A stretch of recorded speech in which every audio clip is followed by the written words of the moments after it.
গাড়ির তেলের ট্যাঙ্কারে জল ভরে ১৩ টন লোহার রড চুরির চেষ্টার অভিযোগে ধৃত চালক ও মালিককে ৬ মাসের কারাদণ্ড দিল দুর্গাপুর মহকুমা আদালত। সেই সঙ্গে ৫,০০০ টাকা জরিমানাও করা হয়। এ প্রসঙ্গে ওই বেসরকারি ইস্পাত কারখানার আইনজীবী দেবাশিস মণ্ডল জানান, অঙ্গদপুর শিল্প তালুকের ওই বেসরকারি ইস্পাত কারখানার লোহার রড বোঝাইয়ের জন্য একটি পরিবহন সংস্থা থেকে একটি ট্রাক ভাড়া করা হয়েছিল। ইস্পাত কারখানা থেকে টিএমটি বার বোঝাই করে গন্তব্যে পৌঁছানোর কথা ছিল। সেই সময় কর্তব্যরত নিরাপত্তা কর্মীরা লক্ষ্য করেন ট্রাকের তেলের ট্যাঙ্কার থেকে জল বের করা হচ্ছে। এরপর ট্রাকটির ওজন করা হয়।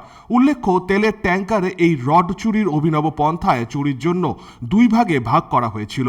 তেলের ট্যাঙ্কারের এক অংশ ডিজেল এবং অন্য অংশে জল ভর্তি ছিল। প্রসঙ্গত ২৯ মে ২০১৩ ট্রাকটি লোহার রড বোঝাই করার জন্য প্ল্যান্টের ভেতর ঢোকে। এরপর ২০১৩ সালের ৬ জুন কারখানার ম্যানেজার বিপুল পানিগ্রাহীর পক্ষ থেকে ট্রাক চালক ও মালিকের বিরুদ্ধে মামলা করা হয়। অভিযোগের ভিত্তিতে পুলিশ ট্রাক চালক প্রদীপ চক্রবর্তীকে গ্রেপ্তার করে। আসামিরা জামিনে মুক্তিও পান। আমরা দীর্ঘ আইনি লড়াইয়ের পর 11 বছর পরে যে আমাদের অর্ডারটা পেয়েছি মহামান্য আদালত থেকে, দুর্গাপুর কোর্ট থেকে আমাদের ন্যায় বিচার পেয়ে আমরা খুবই আনন্দিত। আমরা 29 মেতে 2013-তে একটি গাড়ি এসেছিল লোহা বিপণী থেকে। সেখানে প্রদীপ চক্রবর্তী বলে ড্রাইভারটি গাড়িটি নিয়ে এসেছিল। তো আমাদের সিকিউরিটি চেকিংয়ের সময় দেখতে পাই যে জলের ট্যাঙ্কিটা দুভাগে বিভক্ত। একটি ট্যাঙ্কি থেকে কিছু তেল পড়ে যাচ্ছে। তারা যখন চেক করলো সেখানে তেল নয়, ওটা জল। সঙ্গে সঙ্গে আমরা থানায় এফআইআর করেছিলাম এবং সেই দিকে দীর্ঘ আইনি লড়াই চলছিল। আজ কাল তার সমাপ্তি ঘটল এবং এইভাবে ন্যায্য বিচার পাওয়ার ফলে আমরা আশা করছি যে আগামী দিনেও পাবো এবং এই যে চুরির যে চলছে এইভাবে সেটাও বন্ধ হবে। জল আর তেল ভরে আনতে একটা তেলের ট্যাঙ্কিতে দুভাগে ভাগ করেছিল, পার্টিশন করেছিল। আধা জল ভরে রাখতো, আধা তেল ভরে রাখতো এবং জলটি ফেলে দিত।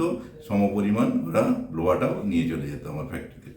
আমরা এই ড্রাইভারের নামে প্রদীপ চক্রবর্তী এবং ওনার মালিক, গাড়ির মালিক সুদীপ বাবুর রেজিস্ট। প্রায় ১১ বছর পর মহকুমা আদালতে মামলার শুনানি শেষে আসামিদের ৬ মাসের কারাদণ্ড দেওয়া হয়। দুর্গাপুর এসিজিএম আদালতে বিচারক ১২ জন সাক্ষীর বক্তব্য শুনে নিয়ে আসামিদের সাজা ঘোষণা করেন। অভিযুক্তদের বিরুদ্ধে ভারতীয় দণ্ডবিধির ১২০ বিয়ের অধীনে মামলা দায়ের করা হয়েছে। একই মামলার তদন্তে ট্রাকের চালক ও মালিককে দোষী সাব্যস্ত করা হয়। 29/5/2013 তারিখে একটা ট্রাক, যার নাম্বার হচ্ছে WV41A 6945, এই ট্রাকটি শ্যাম স্টিল ইন্ডাস্ট্রিজ অঙ্গদপুর ফ্যাক্টরিতে ঢোকে লোহা রড করার জন্য, যেটা হায়ার করেছিলেন লোহা বিপণী বলে একটা ডিস্ট্রিবিউটার, টিএমটি ডিস্ট্রিবিউটার। ঢোকার পরে লক্ষ্য করা যায় যে যখন কোনো এই টিএমটি বা লোড করে ট্রাক, তার আগে আমাদের একবার কাটা হয়, মানে ওজন করা হয় যে এমটি ট্রাকে ওজন কত। সেখানে এই ট্রাকটাকে যখন তার ওয়েট মেজারমেন্ট করা হয়, পরবর্তী ক্ষেত্রে যখন সে লোডিং করতে যাচ্ছে তখন দেখা যায় যে তার একটা পোর্শন থেকে জল বেরোচ্ছে।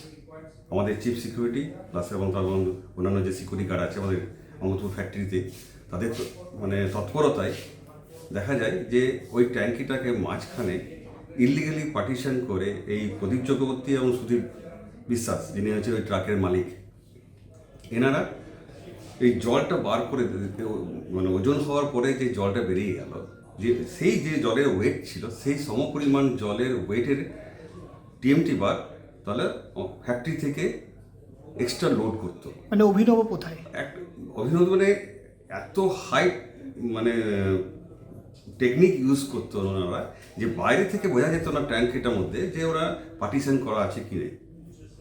দীর্ঘ 11 বছর লড়াই করলাম, 12 জন সাক্ষী প্রদান করেছেন এবং সমস্ত সাক্ষীর প্রমাণাদি মানে বিচার করে মহামান্য আমাদের অ্যাডিশনাল চিফ জুডিশিয়াল ম্যাজিস্ট্রেট আমাদের মানে গতকাল রায়দান করেছেন এবং প্রদীপ চক্রবর্তী এবং সুদীপ বিশ্বাস গাড়ির মালিক, ওনাদেরকে 6 মাসের জেল এবং 5,000 টাকা জরিমানা করেছেন বিশ্বাসভঙ্গ করার জন্য কোম্পানির সাথে।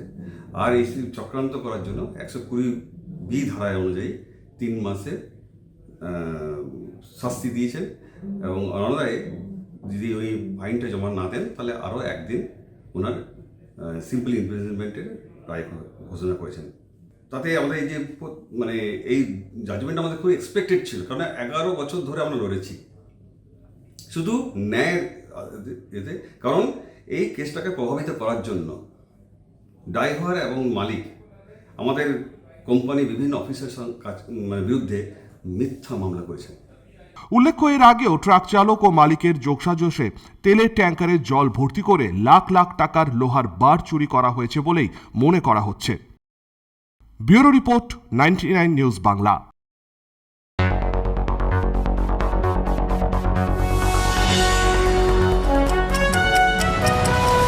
আপনারা দেখছেন 99 নিউজ বাংলা। বদলাবো আমরা।